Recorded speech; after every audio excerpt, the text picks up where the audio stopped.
देखिए आज प्रोबेबिलिटी के अंदर हम फॉर्मूला से रिलेटेड बात करेंगे और उनसे रिलेटेड क्वेश्चंस, है ना। बहुत इजी है। देखिए if A and B, if A and B are two events,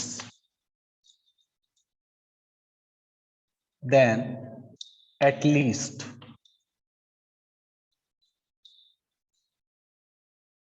one of them,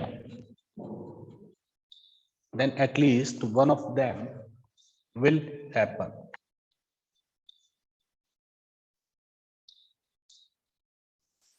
वो कह रहे हैं अगर ए और बी दो इवेंट है तो उन दोनों में से कम एक इवेंट का होना, उन दोनों में से कम एक इवेंट का होना, उसकी प्रोबेबिलिटी बतानी है। Then at least one of them will happen. Formula क्या हो जाएगा? P A union B is equals to P A plus P B minus P A intersection B. जो फॉर्मूले हमने सेट थ्योरी में पढ़े थे वही यहां पर भी लागू हो जाएंगे। वेन डायग्राम भी पढ़े थे आपने।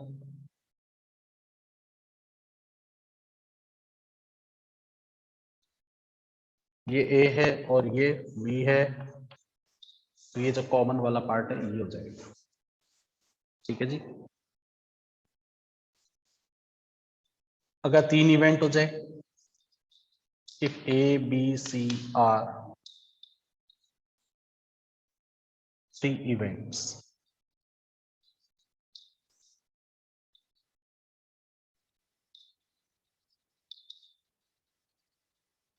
then at least one of them will happen.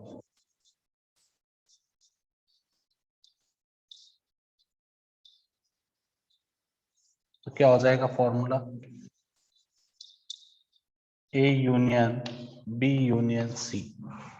Probability of A union B union C क्या होगा?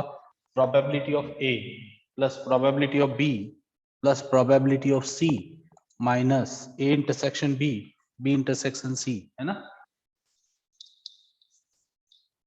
ए plus B plus C minus B A intersection B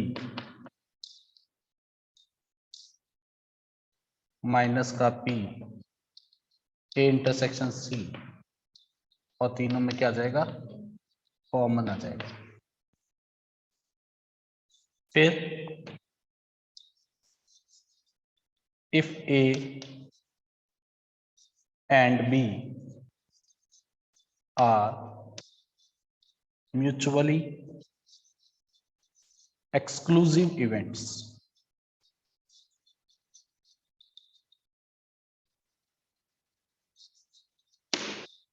अगर ए और बी जो है वो दोनों म्यूचुअली एक्सक्लूसिव इवेंट्स है। देखिए म्यूचुअली एक्सक्लूसिव इवेंट्स में क्या होता है? दोनों में कॉमन कुछ भी नहीं होता।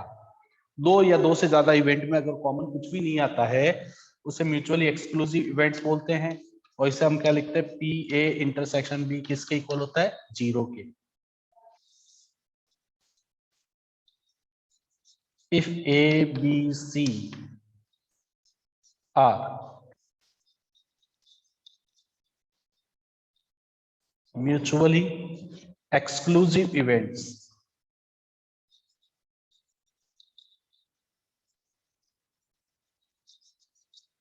तो इसका मतलब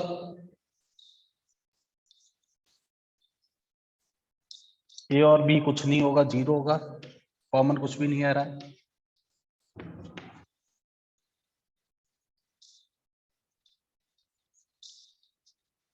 ठीक है जी, तो ये बात हो जाएगी।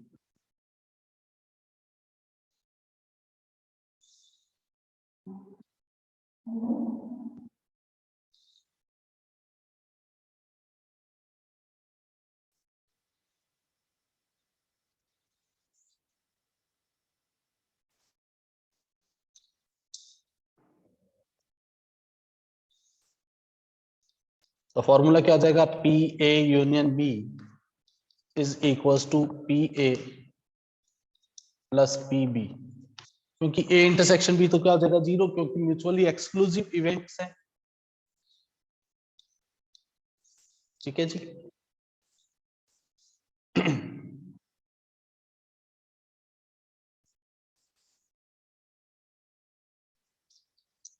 अब देखिए, if A and B are independent events,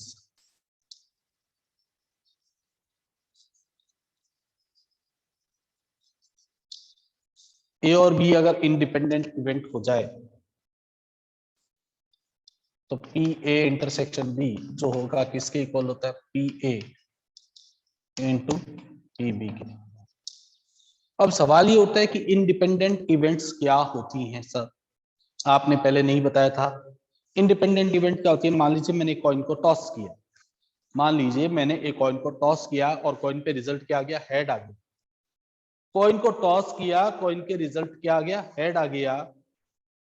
अगली बार जब मैंने टॉस करना है कॉइन को तो हेड या टेल कुछ भी आ सकता है। तीसरी बार भी टॉस करूंगा तो फिर भी अपना कुछ भी रिजल्ट आ सकता है, यानी कि वो पूछ के नहीं आएगा कि पहले आप हेड आ गए तो क्या इस बार मैं टेल आ जाऊं, ऐसा नहीं। जितनी बार कॉइन को टॉस करोगे उतनी बार उसका खुद का रिजल्ट आएगा। तो ये जो इवेंट्स होती हैं आपस में क्या होती हैं, इंडिपेंडेंट इवेंट्स होती हैं। ठीक है, जो पहले वाले के रिजल्ट के ऊपर डिपेंड नहीं। देखिए, if A and B are independent events then P A intersection B क्या होगा, P A into P B के इक्वल होगा। यानी कि दोनों इवेंट का जो कॉमन आएगा उन दोनों की इंडिविजुअल प्रोबेबिलिटी के प्रोडक्ट के इक्वल होगा। होता क्या है सर, इंडिपेंडेंट इवेंट, मान लीजिए मैंने कॉइन को टॉस किया, कॉइन पे कोई भी रिजल्ट आ सकता है। अगली बार मैं टॉस करूंगा तो वो पहले वाले के ऊपर डिपेंड नहीं है, यानी उसको पूछ के नहीं आएगा कि अगर हेड आ गया तो इस बार क्या आना चाहिए। ठीक है, डाइस को रोल किया, डाइस पे नंबर 5 आ गया तो अगली बार फिर कुछ भी रिजल्ट आ सकता है, फिर तीसरी बार कुछ भी आ सकता है। तो पहले वाले के रिजल्ट से जब कोई लेना देना नहीं होता है तो ऐसी इवेंट्स को हम क्या बोलते हैं, इंडिपेंडेंट इवेंट्स। तो सर डिपेंडेंट इवेंट क्या होती है, डिपेंडेंट इवेंट क्या होती है, जैसे एक बैग में से बॉल निकाली, रेड कलर की बॉल आ गई, वो मैंने बाहर रख दी, वो बॉल मैंने बाहर रख दी। अब दूसरी वाली बॉल निकालूंगा वो भी रेड होगी या व्हाइट होगी, पर वो डिपेंड करेगी ना कि पहले वाली कौन सी बॉल की। जब दो या दो से ज्यादा इवेंट एक दूसरे से एसोसिएटेड हो जाती है, when two events are associated to each other, then we said that it is a dependent event. In dependent event, probability of happening A intersection B is not equals to PA into PB. I mean to say कि individual probability का जो product है वो equal नहीं होगा A intersection B के। Is that clear?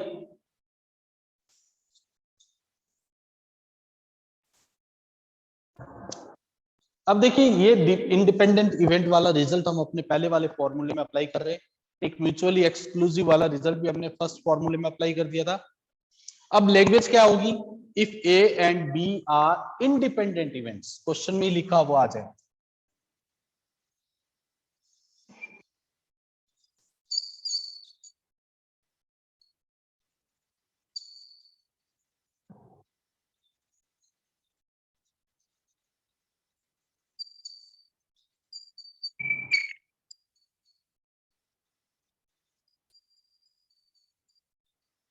If A and B are independent events, then at least one of them will happen. तो उनमें से कम एक इवेंट का होना। P A union B is equals to P A plus P B। Independent event से P A intersection B की value क्या आ जाएगी, फर्स्ट फॉर्मूले में P A into P B।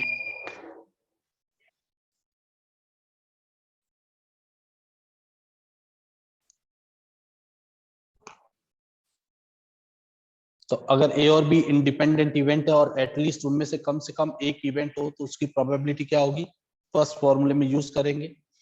P A union B equals to P A plus P B minus P A intersection, sorry P A into P B. अब कह रहा है probability of happening A but not B, probability of happening A but not B, A intersection B. तो हम क्या करेंगे, पूरे overall P A में से ए इंटरसेक्शन बी माइनस कर देंगे। कैसे, वेन डायग्राम से समझिए।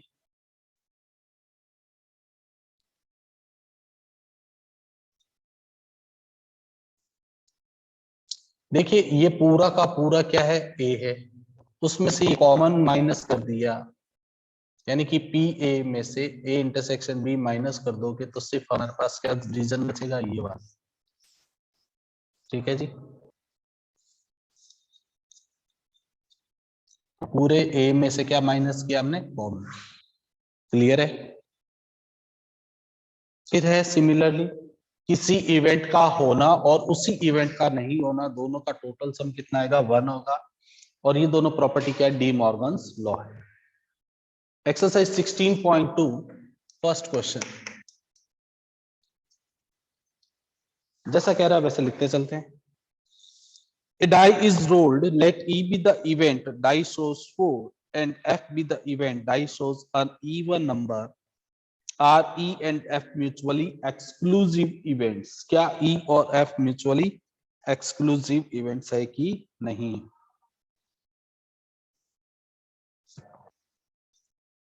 तो सैंपल स्पेस हमने क्या मान लिया, कितना हो गया, 1 2 3 4 5 और 6। प्रोबेबिलिटी ऑफ हैपनिंग ई का मतलब डाई सोर्स नंबर 4 और एफ का मतलब क्या हो गया, die source an E number, even number.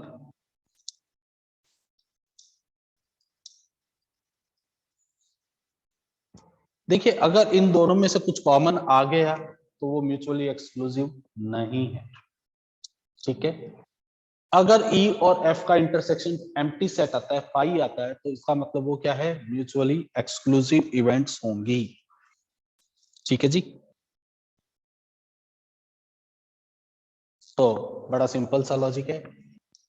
E intersection F क्या आ रहा है, 4 which is not empty set. ये एक एम्प्टी सेट नहीं है, ये एक एम्प्टी सेट नहीं है, तो इसका मतलब ये म्यूचुअली एक्सक्लूसिव इवेंट्स भी नहीं है।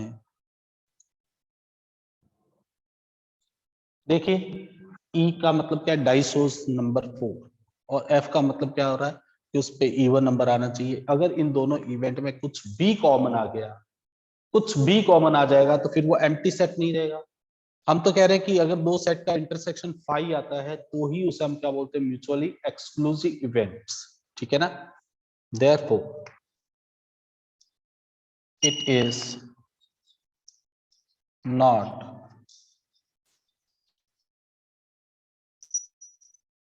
म्यूचुअली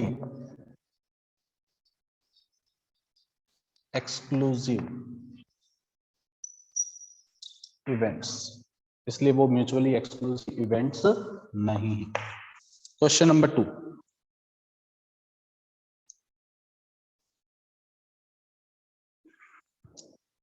देखिए क्या कह रहा है, एक डाइस को थ्रो किया, ए नंबर लेस देन 7 आने की क्या हो सकते हैं पॉसिबल आउटकम्स, 1 2 3 4 5 6। 7 से बड़ा नंबर डाइस पे होता नहीं, इसलिए 5। ए नंबर मल्टीपल ऑफ 3, 3 के मल्टीपल डाइस पे क्या होते हैं, 3 और 6। ए नंबर लेस देन 4, 4 से छोटे नंबर 1 2 3। अन इवन नंबर ग्रेटर देन 4, 4 से बड़ा एक इवन नंबर होता है डाइस पे 6। ए नंबर नॉट लेस देन 3, 3 से छोटा नहीं होना चाहिए, तो इसका मतलब 3 या उससे बड़ा हो सकता है। तो पहला क्वेश्चन क्या पूछा है, ए इंटरसेक्शन बी क्या आएगा, 5 एम्प्टी सेट, बिकॉज ए और बी दोनों में कुछ भी कॉमन नहीं है। फिर कह रहा है बी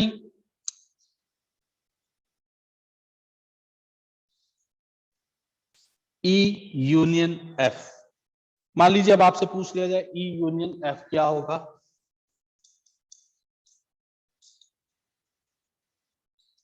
ई यूनियन एफ का मतलब ई के सारे एलिमेंट लेने हैं आपको और एफ के भी सारे एलिमेंट लेने हैं, जो दोनों में कॉमन है उसे भी एक लेना है, लेकिन एक ही बार लिखना, क्योंकि सेट्स में जो एलिमेंट बार बार आता है उसे एक ही बार लिखते हैं। तो क्या आएगा 6 और 3 4 5 6 का यूनियन लेने पे 3 4 5 6।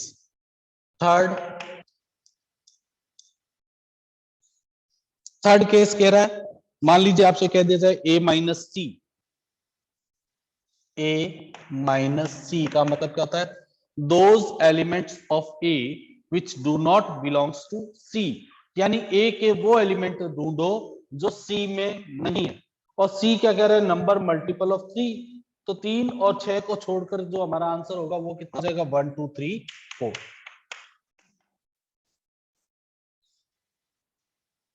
तो बड़े सिंपल सिंपल से क्वेश्चन है, आप ये सारे कर सकते हैं।